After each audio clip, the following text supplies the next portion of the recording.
So, because we still have some time left, we do have some time for some questions. So let's go ahead. Thank you. And I have questions for all three presenters.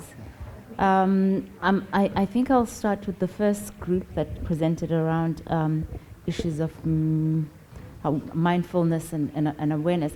And I just wanted clarity that what you were suggesting was for mediators as opposed to the parties to a mediation, because I'm sort of envisaging myself going into a mediation process in a rural traditional setting and then trying to introduce meditation as part of the process and how that will be received. I don't know if you've ever tried it. Maybe you can share your experience with that. My initial reaction was that you introduce meditation into a setting where perhaps people consider themselves Christian and they look at this as a Buddhist practice, and you create more conflict into the process rather than helping people be mindful. Can I just ask all the questions? I won't take too long. So. Okay. I've tried it on occasion, but only kind of very indirectly. So, for example, Katharina said, "I noticed that you seem very tense. Your shoulders are tense. You're bringing awareness to someone's physicality, which is, in the Buddhist context, related to mind. In other words, if you go, grrr, you're not going to be able to think happy thoughts. So if I can relax someone, get them to note their tension, that can produce a change." I've also said more recently, let's just take a moment and take a breath, things like that, where I will do that. But I have never, actually done it in a, a So really it wasn't like what we way. did in the morning. Right. No, I wouldn't do that. I haven't done that.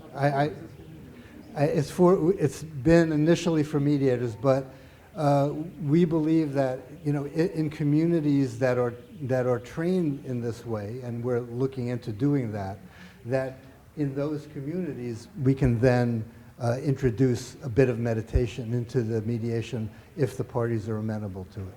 And but it is very much where we mediate is in Queens here.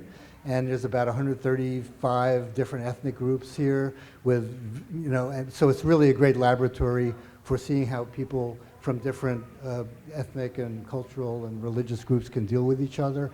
But it's got a very careful process.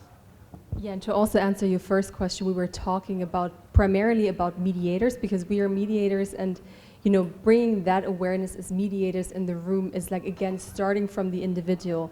And from our experience, really being very mindful, using these tools and techniques and that presence in the room is a completely different experience than if you go about mediation just from the factual, process-oriented approach. It makes a huge difference. And again, as he said, I completely agree with you. Saying like, hey guys, let's stop, we do a meditation is not going to work with many people because they're connected to a certain religion. But you can do it like in tips and take a breath. Let's just sit down for a second and relax and concentrate on ourselves. This is already meditation. This is already mindfulness. So, one last thing is that we also do conflict resolution training. And in that training, we're able to introduce these concepts more generally, which have nothing to do necessarily with mediation, but with people in an organization, for example, who are having problems interacting with each other, either for personal, interpersonal, or systemic reasons, and introducing this kind of awareness to help them work through those problems. So I'm going to ask one more question, and then if there's round for a third one, then I'll ask again. I wanted to ask about the TRC, the Truth and Reconciliation Commissions, and who actually funds those commissions, and what is the intention why do they actually invest in funding the Truth and Reconciliation Commissions in other countries? I think I'm from South Africa, so there has been a lot of mixed reactions about the impact of the Truth Commission and the intentions of the Truth Commission, particularly with how Winnie Mandela was handled by the Truth and Reconciliation Commission. And so what we do always want to know is, why would anybody want to invest that amount of money for so many years in a conflict that's not theirs? what is the actual underlying interest that they have? Right. So I didn't look so much into the funding, but for the 3 studies that I did, El Salvador was fully funded by the UN and the US. And I think a lot of it had to do with US involvement in training the military and then finding out the actions that the military took. So I think there was a little bit of guilt there. And I think the route of Truth and Reconciliation Commission, I mean, the fundamental purpose is to sort of fact find what happened. And the only way you can fact find is going out and speaking to people and, the witnesses and getting everything that you can. So that would be why people would tend to use it. Because ideally, Truth and Reconciliation Commission should be its own separate identity. It shouldn't be like governmental involvement in it, so that there isn't this idea of biases in it. You can ask one more, and I know there was someone back here who had a question as well, and we'll take those 2. Okay, sorry, the last question was for you. I did need a little bit of clarity with regards to the statutory appointment of the conciliator. I wasn't sure that I understood. I think you said the Lok Adalat. Adalat. Yeah, you said that they are actually statutory appointed conciliators, but they don't have adjudication powers. No. Now, are they also people is this a model that has been brought in from a traditional system, or it's specifically designed to deal with the case backlog, but based on something else? I wasn't sure I understood. I got you. Yeah, this is very good, because I have taken 2 models I have explained in my PowerPoint presentation, like panchayat level cities meant in the local villages, cultures. If the problem is not solved, they need to go to this Lok Adalat. And there, because to pursue, better than not to go to the tribunals and courts. But here, they make, this is a organization, like a body organization, where they have this, the members, and they have the role of statutory conciliators, and they do not have a judicial role. Therefore, they can only persuade the parties to come to a conclusion. That's the main thing. So the main condition of this Lok Adalat is that both parties in dispute should agree for settlement. Then there will be no problem. If the judgment is given, other party is not satisfied, still the conflict goes on. The problem is not solved. So this is like they should ready for agreement, whether loss or gain, something that.